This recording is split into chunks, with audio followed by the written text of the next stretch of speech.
On the morning of January 9th, 1982, a mother stood at the edge of Northbridge Baths, scanning every face in the crowd. Her daughter had promised to meet her there. She had never broken a promise like this before. Not once. Not ever. She waited and waited, and Lynette Dawson never came. She was never seen again. But what her husband did in the 48 hours after she vanished, that is the detail that will make your blood run cold. The sun was sharp and high over Sydney's northern beaches. Chris Dawson walked into Cromer High School like a man who owned every room he entered.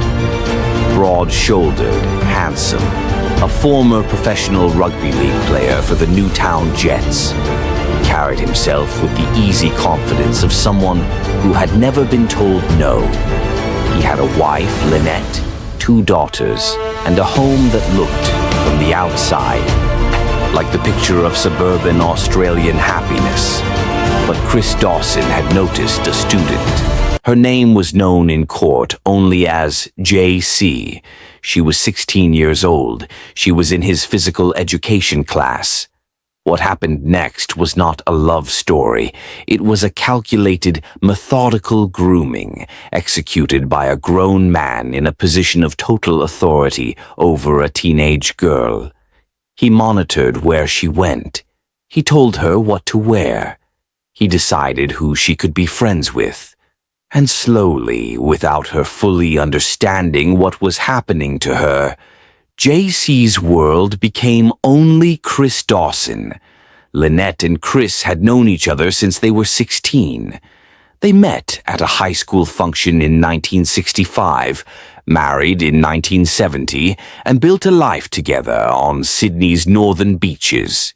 She was warm, devoted, a woman who loved her daughters fiercely and kept her world small and safe.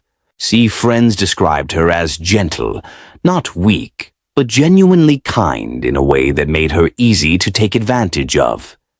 Chris was different.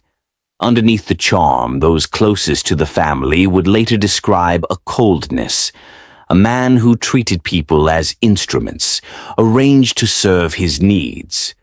When his rugby career ended and he moved into teaching, that hunger didn't disappear. It just found a new address. By 1981, the affair with JC had moved beyond the school grounds. Witnesses who knew the family recalled a household that was beginning to crack at the seams. Lynette knew something was wrong. She didn't yet know how wrong. Then, in October of 1981, Chris Dawson did something so brazen, so cold, it is almost impossible to believe. He invited his 16-year-old student, the girl he was sleeping with, to move into the family home. The same home where Lynette was sleeping, the same home where his children were growing up. JC moved in. Imagine being Lynette Dawson in that house. You are in your own kitchen, your own bedroom. Your husband is downstairs with a teenage girl who is sleeping in your home, and you have discovered, without any shadow of doubt, that they are sleeping together while you are under the same roof, while you are in the shower, while you have fallen asleep. The court would later hear witness after witness describe the tension in that house as suffocating. Lynette was not a passive woman simply accepting her fate. She was a woman being slowly cornered. Chris, according to multiple witnesses, had become physically violent. He wanted out of the marriage, but divorcing Lynette posed a problem. There were the children. There was the house. There was the money. A divorce would complicate everything, and so the question that would haunt this case for 40 years began to form, not in any courtroom yet, but in the quiet of that house on Sydney's northern beaches. If Chris Dawson wanted to be free of his wife, what was he prepared to do? If this story is already gripping you, make sure you subscribe right now and hit the notification bell. because what happens next is the part of this story that will genuinely shock you. Stay with us. The morning of January 8th, 1982, was like most summer mornings in Sydney, warm, bright, the kind of day that made the world feel ordinary and safe. Lynette Dawson called her mother. It was an ordinary conversation. She was planning to meet her the following morning at Northbridge Baths, a place they had visited together countless times. She said goodbye. She hung up the phone. That was the last time anyone who loved Lynette Dawson heard her voice. What happened inside that house on January 8th, 1982, is something only one man knows. Chris Dawson has never told the truth about it. What the court was later able to establish, through painstaking, decades-long investigation, was the timeline of what Chris did immediately afterward. Lynette's body had not yet gone cold before the pieces of Chris Dawson's new life began sliding into place. 48 hours. That is how long it took Chris Dawson to move JC, his 16-year-old student, permanently into the family home after Lynette disappeared. Not weeks, not months, 48 hours. He told people Lynette had simply left. She had walked out on her marriage, on her daughters, on her entire life. He told some people she had joined a cult. He offered no evidence. He showed no grief. He filed no missing persons report for 6 full weeks. Think about that for a moment. Your wife, the mother of your children, vanishes without a trace, leaves behind her passport, her bank accounts, every document that marks a human being's existence in the world. And you wait 6 weeks to tell police she is gone. When detectives eventually came to ask questions, Chris had his story rehearsed. She left. She was troubled. He didn't know where she had gone. He seemed, by all accounts, entirely unbothered. Meanwhile, JC was now living in Lynette's house, sleeping in Lynette's bed, and within 2 years, Chris Dawson would slide Lynette's ring onto JC's finger and marry her. But here is the thing about secrets. They have a way of surviving long after the people keeping them believe they are safe. And Lynette Dawson's secret had already begun its long, slow journey back to the surface. The years passed. The 1980s became the 1990s. Chris and JC's marriage deteriorated. She would later tell the court that she had wanted to escape him, that she had never truly been free, that she had been a kid who didn't understand what was being done to her. By 1990, they divorced. Chris moved on. He remarried again. He continued his life with the easy comfort of a man who believed he had escaped consequence entirely. But Lynette's family did not move on. Her mother did not move on. Her brother Greg Sims spent years, decades, pushing, asking questions, refusing to let her memory dissolve into silence. He knew. He couldn't prove it, but he knew. In 1998, detectives reopened the missing persons case. During excavations of the former Dawson property, police found pieces of a pink cardigan with cut marks. It was a chilling discovery. The excavation was stopped, not because the evidence wasn't significant, but because the funds had run out. The case went cold again.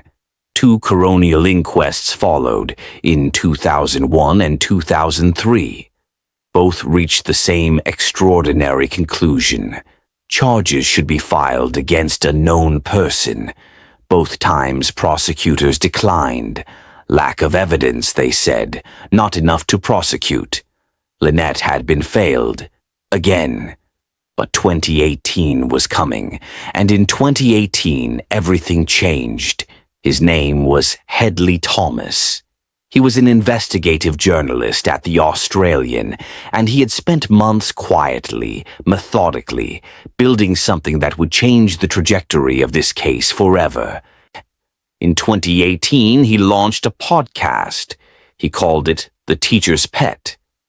What happened next was unlike anything Australian journalism had ever seen. Within weeks, the podcast was being downloaded millions of times. Within months, it had reached 28 million downloads. Within years, over 60 million. It wasn't just popular, it was a phenomenon. People were stopping strangers in supermarkets to ask, "Are you listening to The Teacher's Pet?" Workplaces were pausing lunch breaks to catch up on episodes together. But Hedley Thomas wasn't making entertainment. He was conducting journalism. He tracked down witnesses who had never been contacted by police. He gave Lynette's family and friends a platform they had never been given. He invited people who had been sitting on information for decades, afraid, uncertain, not knowing who to tell, to finally speak. And they did. Phone lines rang. Emails flooded in. People who had known Lynette, known Chris, known the family in 1982, came forward with pieces of a puzzle that had been scattered for 40 years. The pressure became impossible to ignore. New South Wales Police established a strike force. In December 2018, Chris Dawson, now living quietly in Queensland, was arrested. He was charged with murder. We are right in the middle of this story, and it is only getting more intense. If you haven't subscribed yet, now is the perfect time. And drop a comment below telling us what you think of this case so far. Did the justice system fail Lynette for too long? Let us know. Now back to the story. Chris Dawson was 70 years old when detectives came for him. His family paid 1.5 million Australian dollars bail to secure his release while he awaited trial. He maintained, as he always had, that he was innocent, that Lynette had simply left, that she was out there, somewhere, alive. His legal team argued that no body had ever been found, no weapon, no direct forensic evidence linking him to any crime. On paper, this was true, and for years it had been enough to keep him free. But the law had evolved, and the prosecution had built something formidable. Not a single smoking gun, but a mountain of circumstantial evidence so detailed, so layered, so precisely arranged that it told a story no reasonable person could look away from. When Dawson applied for a judge-alone trial, citing the massive pre-trial publicity generated by the podcast, the court agreed. Justice Ian Harrison would hear the case alone. No jury, just the evidence and a man trained for decades to sift truth from noise. The trial began on May 9th, 2022. It would run for 10 weeks. The courtroom in Sydney was quiet in the way that only rooms containing enormous stakes can be quiet.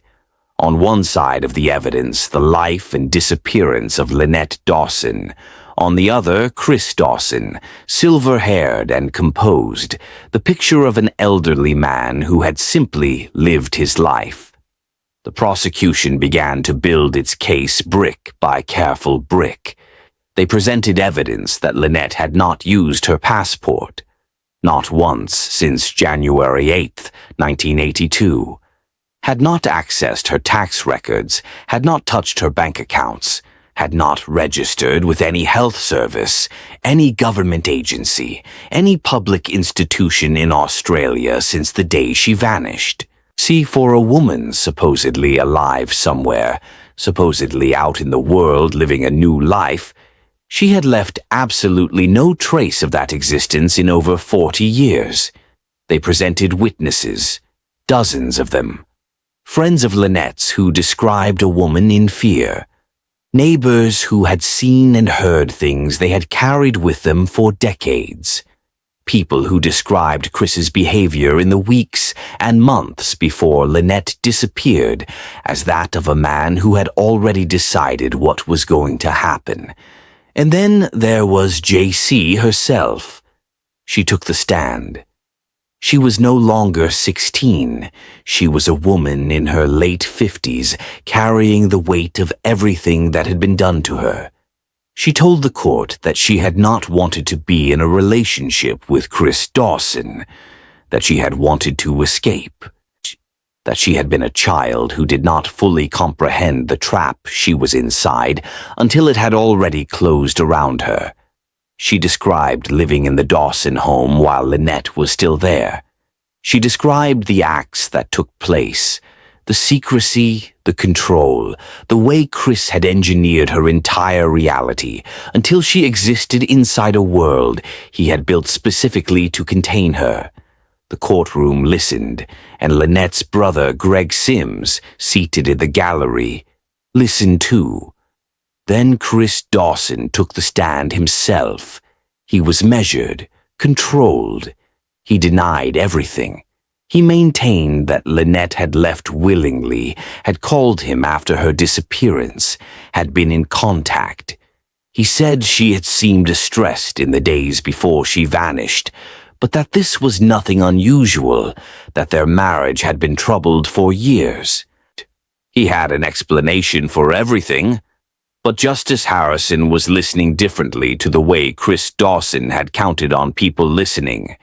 He wasn't listening with the ears of someone who might be charmed or worn down or confused by the absence of a body. He was listening for inconsistency, for the places where the story bent, for the moments when one lie required another lie to hold it up. And he found them, repeatedly. Dawson had claimed that JC moving into the family home within 48 hours of Lynette's disappearance was coincidental, that Lynette had left, and JC had simply come to help with the children. He claimed he had continued to hope Lynette would return, that he had loved his wife. The prosecution placed these claims next to the timeline one by one. The timeline did not agree. Defense witnesses came forward claiming to have seen Lynette alive, at a shopping center, on a street, at a gathering, in the years after 1982. Each sighting was presented as evidence that Lynette was still out there somewhere, living her life, by choice. Justice Harrison examined each sighting carefully, and one by one he dismissed them. Mistaken identity, unreliable recollection. In some cases, the judge concluded, simply false. The trial distilled 40 years of pain into 10 weeks of evidence.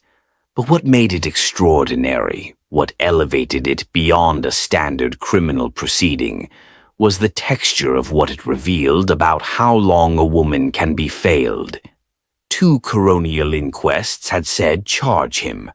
Prosecutors had declined. A cardigan with cut marks had been found, and the excavation defunded. 6 weeks had passed before a missing persons report was filed. A teenager had been groomed, married, and divorced before she could find her voice. Decades had passed while Chris Dawson lived freely, and Lynette's family kept calling police departments that had already made up their minds. Greg Sims, Lynette's brother, had spent years being told there was nothing to be done. He had watched Chris Dawson continue his life without consequence, while his sister remained missing. Her daughters growing up without answers, her mother dying without justice.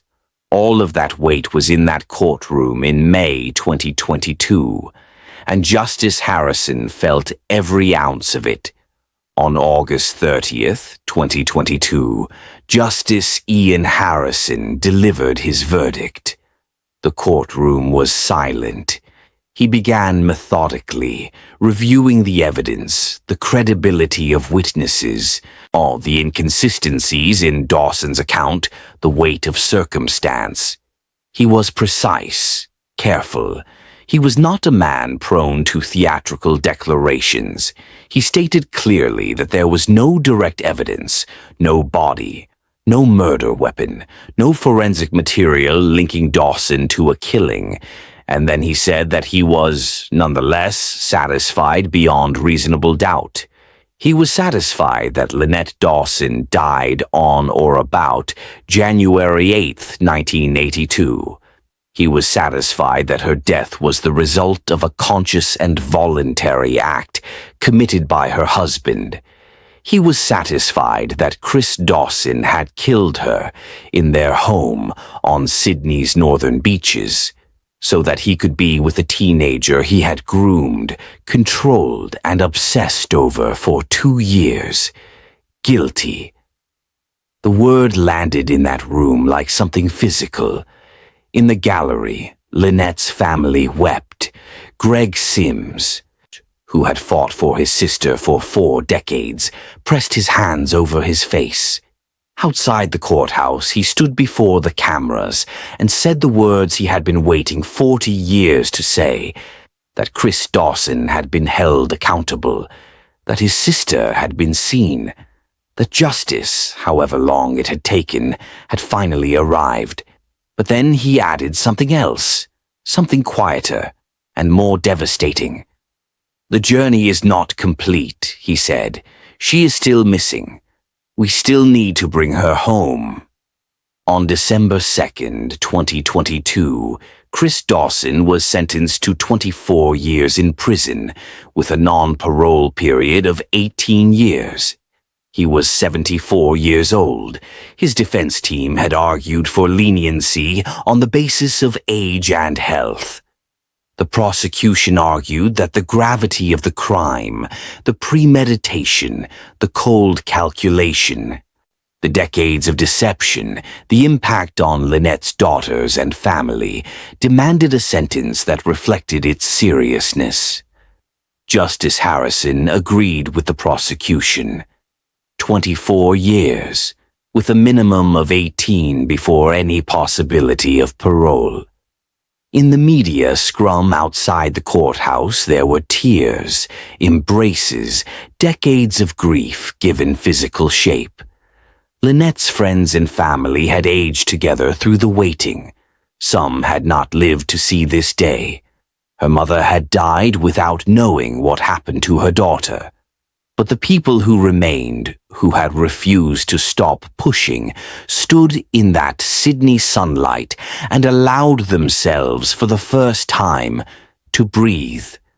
Chris Dawson was taken back into custody, but the court was not done with Chris Dawson. In June 2023, while he was already serving his murder sentence, Dawson was convicted on a separate charge: unlawful sexual intercourse with JC, who had been 16 years old when he began his relationship with her. The woman who had once been his student, then his live-in partner, then his second wife, had, in coming forward, made possible not only the murder conviction, but this additional reckoning. He received an additional 3 years in prison to commence after his murder sentence concluded. His legal team launched an appeal against the murder conviction. They argued the verdict was unreasonable, that no conviction should stand without a body, without direct evidence, without the physical proof that a crime had even occurred. In June 2024, a panel of 3 judges heard the appeal. They deliberated, and then, unanimously, they dismissed it. The conviction stood. Chris Dawson had run out of options, run out of time, and run out of the luck that had protected him for 4 decades. It is easy in a story this large, with its podcast and courtrooms and appeals, to lose sight of who Lynette Dawson was before she became a case. She was a woman who met a boy at 16 and believed the life they would build together was real. She was a mother who loved her daughters. She was a daughter who called her mother regularly and never broke her promises. She was a woman who, in the final weeks of her life, was living in a house with the man who was planning to kill her and the teenager he intended to replace her with. And she was still, somehow, calling her mother and planning their swimming trips together. She was not a symbol. She was not evidence. She was a person. And for 40 years, the most ordinary details of her life, the phone call, the swimming plans, the ring she never got to take back, were the only things keeping her real in a world that had largely moved on. The pink cardigan found in the yard, the passport that never left Australia, the bank accounts never touched, the absence of a woman in every system designed to record a human life. These were not just facts in a case. They were the shape of a person who had been erased. Lynette Dawson's body has never been found. The excavation at the former family home in 2018 yielded nothing conclusive. She remains, in the most literal sense, missing. Greg Sims still hopes that one day his sister will be brought home, that there will be a grave, that the family will have somewhere to go to say goodbye. Chris Dawson, she's sitting in his prison cell, is the only person alive who knows where Lynette is, and he has not spoken her name with truth in over 40 years. The story of Chris and Lynette Dawson is not just a true crime case.